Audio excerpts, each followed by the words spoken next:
never seen business as bad as it is now. Brexit was never explained to people properly. I think people realised then that Brexit was a farce.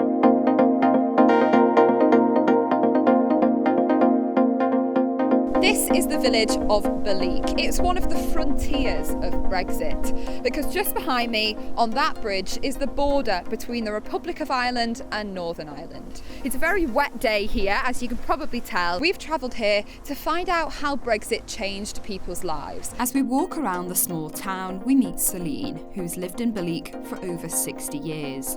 She's on her way to change her pound sterling into euros so that she can buy her food at a cheaper supermarket over the border in the Republic. So you cross the border all the time in your day to day? Oh yeah, I'll be crossing now, going into Little to Bundoran. And you're going to have to change money for that? I'm going up to the exchange, that's where I was when I met you. Change my sterling into euro. Did you feel that anything changed here in Brexit? Did you notice anything? Did any prices go up? Oh, the prices is little, that's why I'm going to Little. It's not quite as bad with our southern money. Up in centre where I would normally go when I'm running out of things, yeah, butter and milk and small things, cheese, things like that is what I notice the most. Yeah. And the potatoes now, and they're not even good at this time of the year. Tommy Gallagher, who's lived in Belleek for his entire life, tells us that those on the border always knew Brexit would change their lives. And did you notice anything change with Brexit? You're obviously right on the border here. Yes, well, we knew that there would be very big changes with Brexit, even before it was voted on.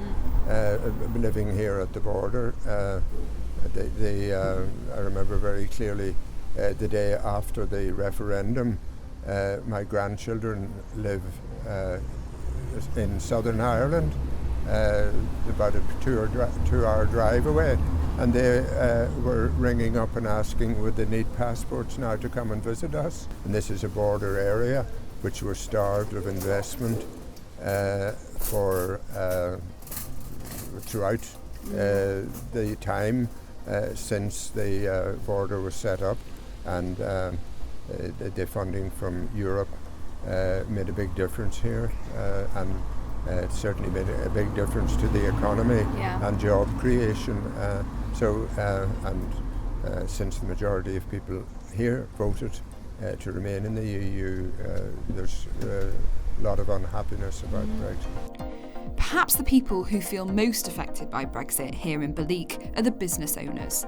We spoke to Margaret Lynch and Ursula McFarland, who own 2 businesses here but asked not to be filmed to protect their shops. I've been in business for 29 years and I've never seen business as bad as it is now. How expensive stuff has got, how scarce stuff has got. Everything has changed. Nothing is the same no more, and it's just had a big impact on business, and it's not no incentive for small businesses especially. It's been really hit, and again, to me, the government is to blame for it all. Yeah, and the government said at the time with Brexit that businesses weren't going to be worse off, and that things wouldn't change significantly. Do you think that's come true? Pure farce. It's all lies.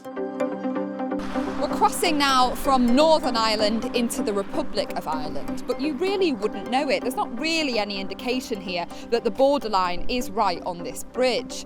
But the people we've spoken to here in Belleek remember a dark time when the border was far from invisible. And many of them say that they feared the debate around Brexit would stir up some of that dissent. And I never in my lifetime ever want to see a border within Ireland again. Never. For what went on back then was just shocking. Do you remember the bad times here? Yes. And I mean, it must have been pretty present for you guys because the Republic is literally just over that bridge. Yeah. I'll never forget it. I'll never forget it. I'll never forget it. I remember one particular day there were the IRA and the British soldiers were shooting at each other, and I can remember Daddy. He was afraid to come out of the house, and he kept shouting, "Get down, get down, get down!" And I can just see them vividly, going past the orange sparks. And it was a nightmare. You don't forget stuff like that, do you? No, that's haunted me. Did you feel that it did stir up any of that stuff, Brexit? Was there tough conversations happening? Yeah, there was a bit of tension, but it kind of died down. I think people realised then that Brexit was a farce.